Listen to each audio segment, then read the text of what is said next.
Salut, bonjour à tous, chers infirmiers, chers docteurs, assistants médicaux, je vous salue. Et je suis là pour parler un peu sur un cas clinique. Il s'agit d'un patient âgé de 72 ans, diabétique connu, et qui est admis dans un état comateux. Et l'examen complémentaire a révélé la présence des corps cétoniques acides. Et la question numéro 1 demande à savoir que suspectez-vous? Et la question numéro 2 demande la conduite à tenir.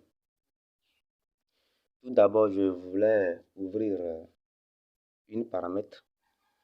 Ici, nous sommes sur un terrain diabétique et qui parle du diabète, parle du taux de glucose ou bien le taux de glycémie élevé dans le sang ou bien l'hyperglycémie. Alors, déjà, quand nous voyons le cas, immédiatement, on doit penser à une complication du diabète. Et nous savons très bien que les complications du diabète, ce sont des urgences.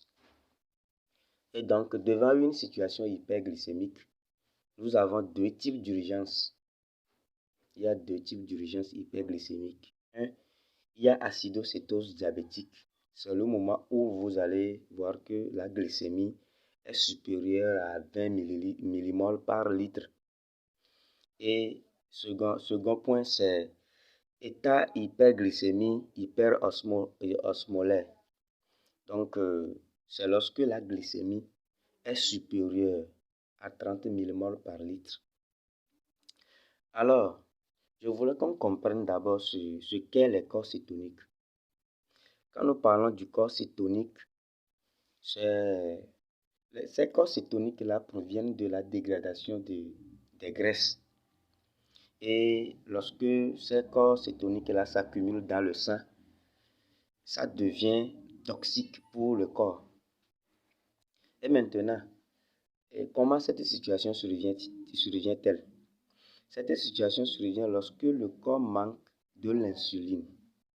Et nous savons très bien que l'insuline, c'est l'hormone qui régule le taux de glycémie. C'est lui qui empêche la glycémie ou bien le taux de glucose de monter dans le sang. Et c'est elle qui fait entrer le glucose dans les cellules. Maintenant, lorsque cette insuline est en manque, et maintenant, le corps maintenant, étant donné que l'insuline est en manque, le corps maintenant doit puiser dans ses réserves de graisse pour pouvoir obtenir l'énergie que le glucose devrait fournir.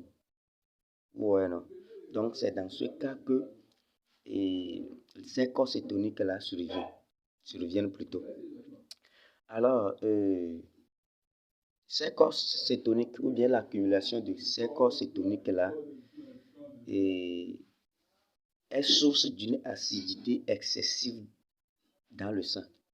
Lorsque ces corps cétoniques-là sont présents dans le sang ou bien s'accumulent dans le sang, c'est une acidité excessive que nous appelons par acidocétose.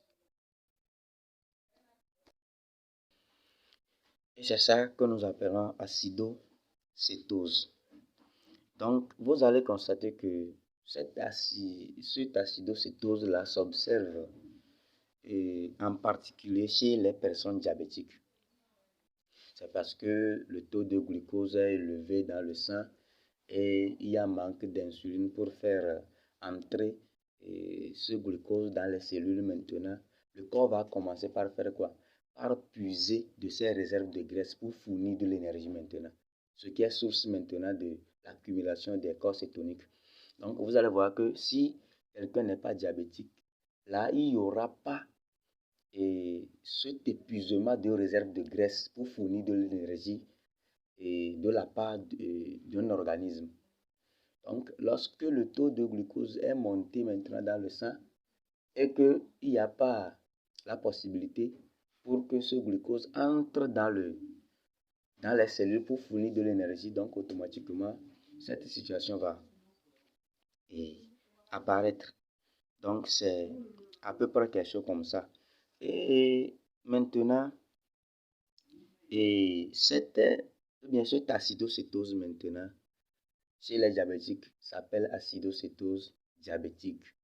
Et c'est ce qui provient suite à l'accumulation des corps cétoniques.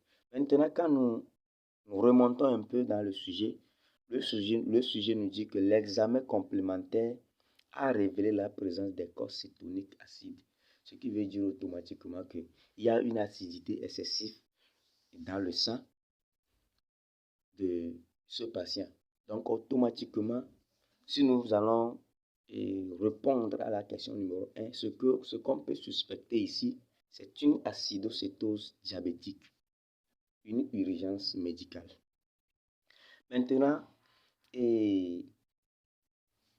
cet acidocétose diabétique-là peut survenir lors de l'oubli ou omission d'une dose d'insuline. Peut-être que la personne est en train de suivre le traitement d'insuline, peut-être il a oublié ou bien il a omis une dose, donc ça peut toutefois compliquer ceci. Ou soit il y a un mauvais ajustement de la dose d'insuline, ça peut être la cause aussi. Soit il peut s'agir d'un arrêt de la pompe à l'insuline, donc ça peut être aussi une cause. Maintenant, pour confirmer le diagnostic, le signe le plus évident, c'est la laine du patient. La laine du patient.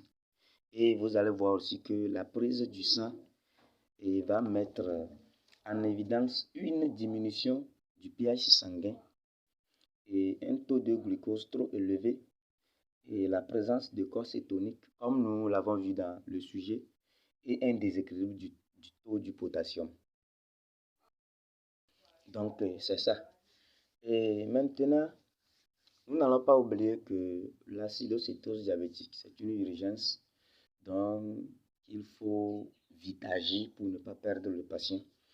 Et rapidement, nous allons tomber sur la question numéro 2 qui demande la conduite à tenir. Donc, la conduite à tenir devant l'acidocétose diabétique se repose sur 3 piliers. Tout d'abord, il faut remettre de l'insuline à action rapide en intraveineuse pour rééquilibrer du sucre dans le sang. Vous voyez, non? Maintenant, pour le second point, il faut hydrater la personne. Et pour le troisième point, il faut ajouter du potassium. Maintenant, après ça, il faut faire un retour en arrière pour identifier à peu près la cause de cet épisode. Comme ça, ça va permettre à éviter les récidives. Il faut suivre le traitement du diabète, c'est-à-dire une surveillance adéquate. Il faut rechercher des corps cétoniques dès qu'il y a hyperglycémie.